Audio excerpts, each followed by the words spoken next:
This is Becky from More Than Borderline, and today I'm going to talk about buyer's remorse and how it can affect symptoms of borderline personality disorder. Recently, my computer died, and I mean died.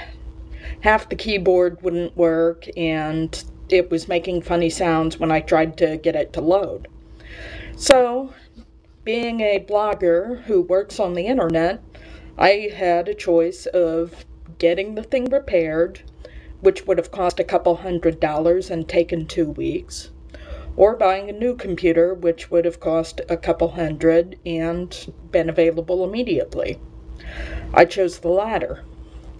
And afterwards, I felt terrible about it. I felt like I was recklessly spending my money, like I didn't deserve to have a new computer, and other thoughts along those lines. But mostly a bit of buyer's remorse, because, a new computer is not exactly cheap, especially when you're on a fixed income like I am. Well, I had to learn to argue against the punitive parent. Well, first I had to identify which mode I was operating in, and it was the punitive parent. That figure that's hanging over your head and saying, not good enough, you're bad, you're weak, you're selfish. I had to identify that. Then I had to argue back with it.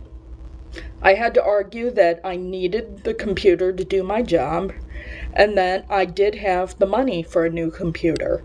I wasn't selfishly wasting my money and spending it on vain things. So, when you make a major purchase, expect some symptoms, but be ready to fight back. That's all I gotta say. What are your thoughts on the issue?